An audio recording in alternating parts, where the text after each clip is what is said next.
185 millions de dollars décaissés en faveur du Trésor public au titre d'appui budgétaire direct. Mesdames et messieurs, merci de nous recevoir chez vous et bienvenue à cette nouvelle édition Zoom Eco Live qui vous donnera l'essentiel des informations économiques en République démocratique du Congo. Mais avant tout, prenons d'abord les nouvelles en bref. C'est tout de suite.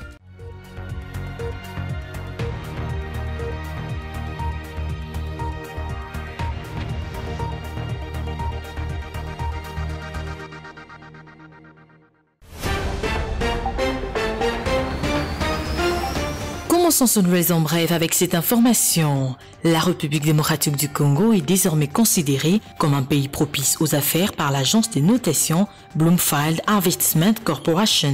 Dans son rapport publié le lundi 20 janvier 2022 à Kinshasa, l'agence de notation Bloomfield Investment Corporation relève une amélioration de la notation souveraine de la République démocratique du Congo. Celle-ci s'établissant en monnaie locale, ABBB, note d'investissement à risque modéré avec une perceptible stable à long terme, et la note AD, note d'investissement avec une perceptible stable à court terme.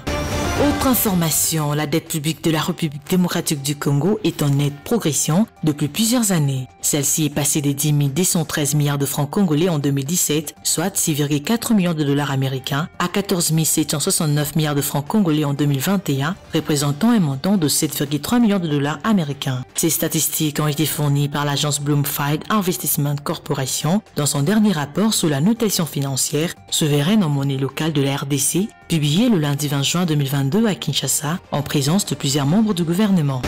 Cette fois-ci, les produits miniers forestiers exportés de la République démocratique du Congo devraient enregistrer une hausse de prix pour la période allant du 20 au 25 juin 2022 sur le marché international. D'après la note hebdomadaire sur le Mercurial publiée par le ministère de Commerce extérieur, les produits tels que la papaïne, les écorces de quinquina, la poudre de totakina, le sel de quinine et la raofolfia enregistrent une hausse sur le marché cette semaine. Plus de détails sur zoneco.net. Et pour finir, le gouvernement provincial du Nord Kivu interdit toute importation et exportation des marchandises via poste frontalier de Bunagana, actuellement sous occupation des terroristes du M23 et leurs alliés rwandais. Dans un communiqué rendu public le lundi 20 juin 2022, le gouvernement provincial a annoncé la dite mesure aux opérateurs économiques, aux commissionnaires en douane et aux commerçants. Voilà, de retour sur ce plateau, nous allons commencer déjà notre édition avec la toute première rubrique. Il s'agit de chiffres clés et c'est avec Judith Tunamaka.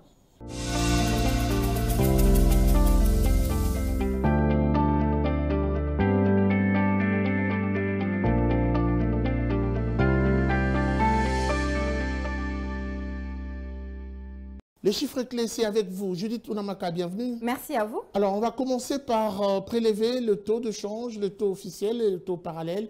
Qu'est-ce que l'on doit retenir? La réactualisation du quotient de bourse, c'est-à-dire le taux de change en République démocratique du Congo, s'évertue par le barème à l'officiel. Rénové, actuellement, $1 se débat à 2004 francs congolais. Un franc CFA s'achète à 3,18 centimes et 1 euro se permute à 2088 francs. Sur l'autre portion du marché, nous avons ciblé aujourd'hui la commune de Bumbu et dans cette circonscription, $1 s'altère à 2015 francs congolais.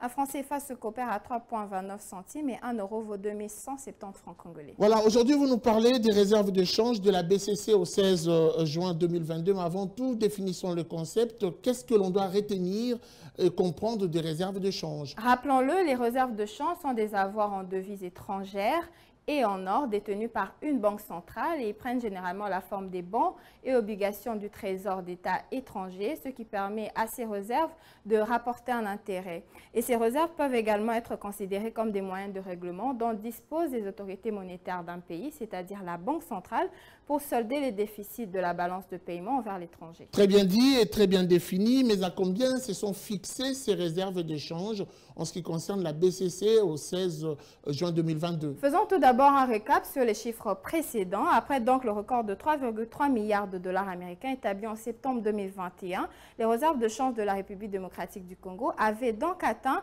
la barre de 3,5 milliards de dollars américains en décembre 2021, mais également en janvier 2022. À ce niveau, elle correspondait à plus de 3 mois d'importation des biens et services. Et cette hausse durant ce stade tenait des achats et devises de la Banque centrale du Congo sur le marché de change, mais également de l'encaissement des devises devises au titre de la facilité élargie de crédit, autrement appelée FEC, dans le cadre du programme du Fonds monétaire international, ainsi que de la location générale de droits de tirage spéciaux, appelée DTS, destinée à fournir des devises aux pays qui en avaient besoin sans créer de dettes supplémentaires. Et pour revenir à votre question, au 16 juin 2022, les réserves de change de la Banque centrale du Congo se sont chiffrées autour de 3,9 milliards de dollars américains, soit près de 8 milliards de francs congolais. Elle reste donc au banc fixe, ce qui est une bonne chose pour l'économie de la République démocratique du Congo. Merci beaucoup à vous, Judith Unamaka, pour toutes ces précisions. Merci à vous, c'était un plaisir.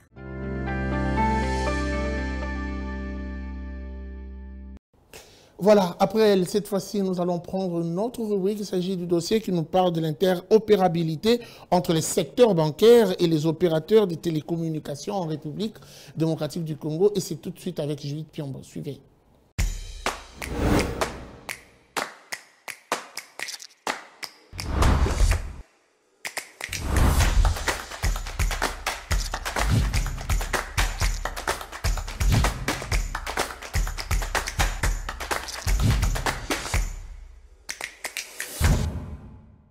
Judith Piombo, bienvenue. Merci. Alors, nous allons commencer par cette étude de cette interopérabilité entre les opérateurs des télécoms et les secteurs bancaires. Qu'est-ce que l'on doit retenir? Voilà, le cabinet d'études Target SARL indique qu'il existe un total de 12 services proposés par 3 opérateurs télécoms qui offrent des services mobile money en partenariat avec 5 banques commerciales et une institut de microfinance. Alors, avant d'évoluer, avant d'aller plus loin avec cette question, parlons aussi de ce terme interopérabilité qui est un terme purement informatique qui désigne des systèmes capables de s'adapter et de collaborer avec d'autres systèmes indépendants déjà existants ou encore à créer. Et voilà donc le rapport sur l'interopérabilité en République démocratique du Congo qui s'appesantit aussi sur le mobile banking en présentant les différents produits digitaux ainsi que leurs différentes fonctionnalités. Je vous ai quand même entendu insister sur un mot, j'aimerais que l'on rebondisse dessus, mobile money. Combien ces mobile money mobilisent ou génèrent comme recette globale en République démocratique du Congo? D'après les données fournies par la RPTC, le secteur de mobile money ici en République démocratique du Congo en 2021 a atteint un revenu global de 41 812 322 dollars américains avec 12 739 638 abonnés et un taux de pénétration s'élevant à 14,21%. Et voilà donc de ce fait Vodacom a 38,88% de part de marché, 27,15% pour RTL, 26,76% chez Orange et on finit avec Africell qui a 7,21% de part de marché. Voilà, avant de finir, Judith Piombo, revenons sur cette étude. Qu'est-ce qu'elle renseigne sur cette interopérabilité? Voilà, en ce qui concerne l'interopérabilité Bank to Wallet, on va commencer avec Orange qui travaille en partenariat avec 4 banques commerciales et il propose 5 services. Quant à Vodacom, il travaille avec 5 banques et il propose lui aussi 5 services. De son côté, RTL travaille avec 3 banques commerciales et propose 3 services. Merci beaucoup à vous, Judith Piombo, pour ces précisions. Vous étiez donc à la présentation du dossier. Merci à vous, c'était un plaisir. Voilà, après elle, nous allons recevoir un invité, il s'appelle David Dandala. Avec lui, nous allons échanger autour de prouesse, encore une réalisation, un impact visible à la tête du ministère de l'EPST. Il s'agit cette fois-ci de 185 millions de dollars décaissés en faveur du Trésor public au titre d'appui budgétaire direct. Il nous donnera plus de précisions et c'est tout de suite après ceci suivi.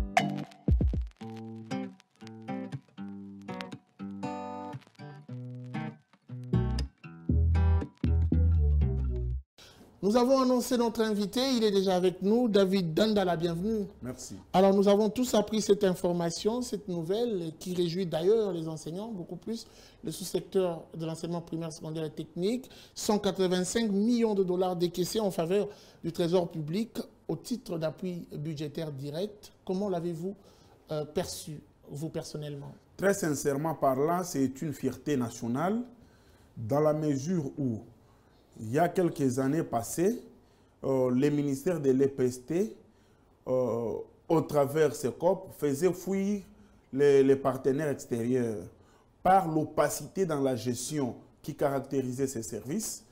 Et aujourd'hui, avec un leadership éclairé de l'actuel ministre de l'EPST, il est arrivé à relever ces défis, démontrer la transparence dans la gestion des effectifs et l'orthodoxie dans la gestion des ressources mises à sa disposition. Cela ne peut que faire une fierté nationale et tout Congolais digne de ces noms ne peut que s'en réjouir. Alors, vous parlez de ce taux de non-conformité qui a atteint moins de 5%. Aujourd'hui, on crédibilise le fichier de paie des enseignants, un travail qui a été fait en amont depuis toutes ces années. Pourquoi un accent que cette année, cette fois-ci? Le leadership qui chapeautait ces ministères jadis s'était distingué par un obscurantisme lugubre qui a émaillé cette gestion. C'est chez CECOP où on déversait, n'est-ce pas, les militants des partis politiques. C'est chez CECOP où on déversait les concubines et les copines des uns et des autres, ce qui faisait saigner énormément la République. Et maintenant, avec cette orthodoxie dans la gestion de l'actuel ministre, il a pu imposer un leadership éclairé et aujourd'hui, les fichiers de paie d'enseignants a été toiletté, contrôlé et que tous les infiltrés, les intrus ont été extirpés. Vous pensez que ces résultats ne sont pas complaisants?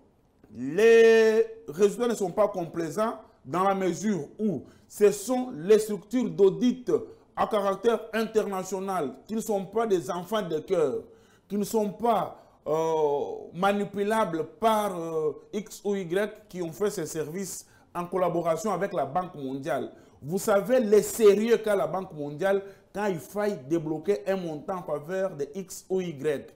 Et c'est ce qui fait que le travail bien fait, la rigueur dans la gestion nous a fait bénéficier à la République 185 millions de dollars. C'est énorme. Il y a de quoi louer les efforts de l'actuel ministre et ses services. Très bien. Alors, on va finir avec cette dernière question. Comment faire pour verrouiller, protéger, en même temps encadrer cet acquis? On doit le considérer comme un acquis pour la République. Aujourd'hui, on a un fichier grâce, vous l'avez dit tout à l'heure, au directeur chef des services, Papi Mangobé, qui est à la tête du CECOP, mais également beaucoup plus, puisqu'il a mis en place la vision de Tony Mwabakazadi, le ministre de l'EPST. Mais les hommes passent, les institutions restent. Comment faire pour préserver cet acquis qui, aujourd'hui, se présente comme un fichier crédible pour l'État congolais? Ces fichiers crédibles doivent être conservés. Les acquis doivent être conservés avec ce qui est déjà fait aujourd'hui. Les contrôles physiques réguliers des effectifs. Ce qui va faire que ne peut être payé par le Trésor qu'une personne physique normale vérifiée et vérifiable. On ne doit pas amener des noms des gens déjà décédés, les noms imaginaires. Et c'est pourquoi, je l'ai dit tout à l'heure, on ne change pas l'équipe qui gagne. Cette équipe doit rester. Ou s'ils sont appelés à d'autres services de la République, le système doit être pérennisé pour non seulement donner la confiance aux partenaires extérieurs, et aussi crédibiliser l'homme congolais. On doit quand même souligner qu'ils sont arrivés. Le ministre Tony Mwaba est arrivé, c'est à peine, on dira, une année. Il y a d'autres ministres qui sont passés par là, plusieurs années durant. Ils n'ont pas su obtenir cette crédibilité du fichier de paye des enseignants. Quel a été, selon vous, le coup de baguette magique? C'est un manque de volonté ou c'était une difficulté rencontrée? Il n'y a pas eu de difficulté. C'est un problème d'homme. C'est un problème d'homme. On ne peut pas être à la tête d'un ministère si grand, au lieu de servir la République, on sert des partis politiques, on sert des individus. C'est pourquoi vous avez vu que ces ministères, je l'ai dit tout à l'heure, il y avait la phobie de l'audit. Ce qui a fait fuir beaucoup de partenaires extérieurs. Dans un temps record, avec l'arrivée du ministre Tony Mwaba, vous avez vu que la confiance est restaurée entre partenaires. Il a ouvert ses services à l'audit et aujourd'hui, l'expérience montre que les partenaires extérieurs commencent à retourner. Et cette action crédibilise non seulement l'État congolais, mais ça crédibilise l'homme congolais au travers des institutions internationales. Merci beaucoup à vous, David Dandala, pour toutes ces précisions. Merci. Voilà, après lui, nous allons poursuivre cette tranche. Ah ben oui, ce sera cette fois-ci avec la chronique qui vous sera présentée par Patrick Bomboka tout de suite.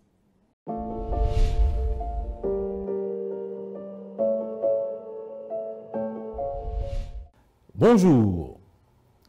Le marché de l'énergie solaire voltaïque a continué à battre des records en 2021 avec notamment de nouvelles installations d'une capacité totale estimée à 175 gigawatts en 2021, soit 36 gigawatts de plus qu'en 2020. Selon les derniers rapports du Programme des Nations Unies pour l'environnement, cette performance est perçue comme la plus haute augmentation annuelle de capacité jamais enregistrée. Ce qui porte d'ailleurs la capacité solaire voltaïque mondiale cumulée à 942 gigawatts. Les statistiques renseignent que fin 2021, au moins 7 pays disposaient d'une capacité installée suffisante pour satisfaire au moins 10% de leur demande d'électricité à partir de l'énergie solaire voltaïque, contre seulement 2 pays en 2020. De l'avis de certains experts, l'Afrique et le Moyen-Orient ont quant à eux ajouté environ 5,2 gigawatts de capacité en 2021, ce qui représente une hausse de 3% pour un total de 28 gigawatts. Néanmoins, pour la 9e année consécutive, l'Asie a dominé toutes les autres régions du monde en matière de nouvelles installations solaires voltaïques, représentant en tout 52% de la capacité mondiale en 2021. L'Asie est donc suivie des Amériques avec 21%, bien devant l'Europe qui se contente de 17%. Il y a lieu de noter que le nombre de pays ayant atteint l'objectif de couvrir au moins 5% de leur demande d'électricité à partir du voltaïque installé a été le plus faible en 2021. Merci de votre attention.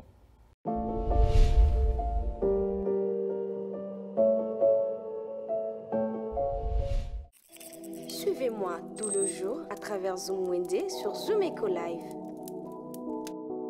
Abonnez-vous sur notre chaîne YouTube. Zoom Eco Live, la référence de l'actualité économique en RDC. Vous en avez sûrement goûté le produit alimentaire en boîte de conserve. Ah ben oui, aujourd'hui, Naomi Kandé se déplace pour vous ramener chez vous, sans pour autant vous déplacer d'un seul pas. Les prix de ces différents produits, tels que vendus au marché Zoom Wednesday, c'est tout de suite.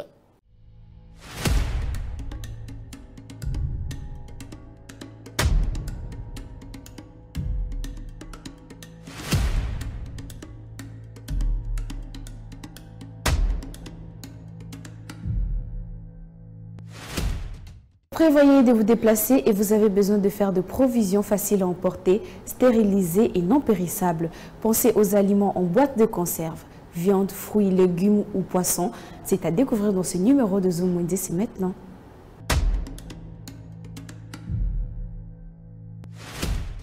On débute notre marché avec le prix de légumes en boîte de conserve, où une boîte de champignons de Paris se vend à 4 600 francs. Vous pouvez vous procurer des haricots en boîte de conserve, où une boîte de haricots verts se vend à 4 500 francs. C'est le même prix pour les haricots blancs. Des petits pois revient au prix de 3 500 francs pour la petite boîte. La grande dimension se vend à 4 800 francs. 4 800 francs est le prix fixé de carottes. Vous avez la possibilité de vous procurer un ensemble de petits pois et carottes au prix de 5 500 francs. Dans le marché de Kinshasa, vous trouverez des boîtes de macédoine qui est un mélange de légumes qui se vend à 5 900 francs. De maïs doux se vend à 3 800 pour la petite boîte. La grande boîte se vend à 4 900 francs. Pour le consommateur de poisson, une Une boîte de sardines à huile, le prix varie entre 1500 francs et 1700. De corned-beef est une viande de bœuf en conserve. Cela coûte 3500 francs pour la petite boîte. La plus grande boîte, le prix est fixé à 5800 francs. Le thon est une sorte de poisson de grande taille où la boîte est vendue à Kinshasa à 5300 francs. Un pot de cornichons se vend à 5200. Et pour finir, nous avons le prix des olives qui se vend à 6000 francs congolais.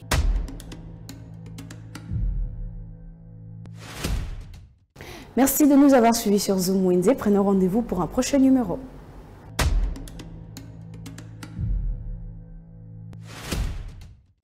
Les rendez-vous économiques, c'est dans l'agenda sur Zoom Eco Live. Abonnez-vous sur notre chaîne YouTube. Zoom Eco Live, la référence de l'actualité économique en RDC.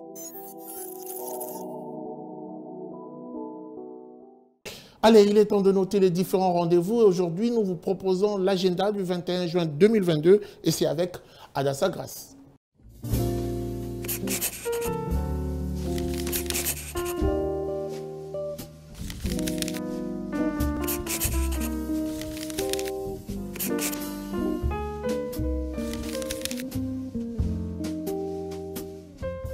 Bienvenue à l'agenda. Voici les entrées du jour. La 5e conférence annuelle du réseau international des agences francophones de promotion des investissements a débuté le lundi 20 juin dernier à l'hôtel Pullman de Kinshasa pour se clôturer le 22 juin prochain avec le même thème, optimisation de flux d'investissement intra-pays. Signalons à présent que la foire de la culture avait débuté le 20 juin dernier au terrain INEPES en face du musée national à Kinshasa et prendra fin le 30 juin prochain. Elle n'est pas gratuite car le droit de participation est fixé à 20 000 francs congolais. Et pour finir, la foire internationale africaine débutera du mercredi 22 juin jusqu'au dimanche 26 juin prochain à Paris. Merci de nous avoir suivis. Au revoir. La débrouillardise à Kinshasa, on l'appelle article 15, ici Chenois Zoom Eco Live. Aujourd'hui, nous ouvrons une porte et une opportunité qui se présente pour ces volontaires qui veulent partager avec vous son expérience, une activité qui lui permet de vivre à Kinshasa. Ah ben oui, il faut voir pour y croire. Article 15, c'est tout de suite.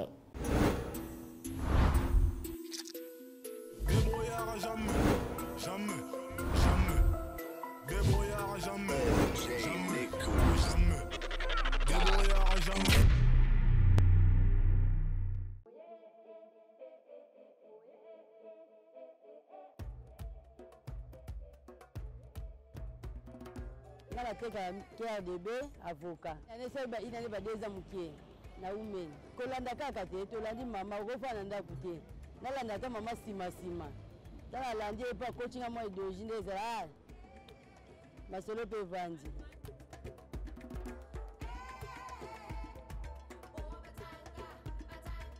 Et permetanga ida on a nyos. Ba avantage ezebele. Ida nyos a olobi ate mais ezebele. Ata carte na chaka te mais like mande na chaka.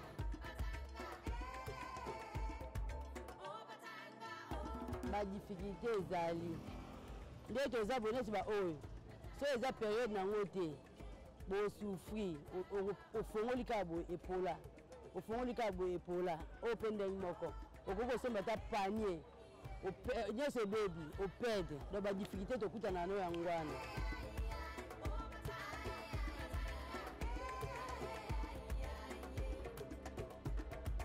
conseil opesa ba mama neza babima bao luka nde biso toluka kofana ndako eza na sansi moko te fo kobima fo koluka mwa mikebikebo nde biso toluka fo ebele te mokie kaka toza libanda tooteka mpo esuka libota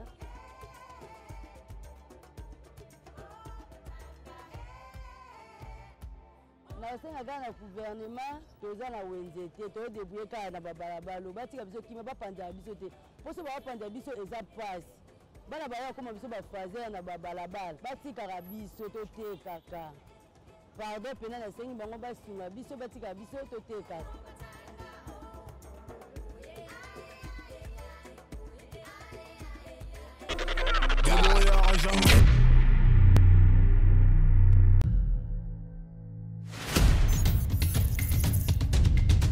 Nous avons pris l'engagement de toujours vous servir en vous donnant l'essentiel de l'information économique en RDC. Mesdames, Messieurs, c'est un plaisir de vous recevoir chez vous.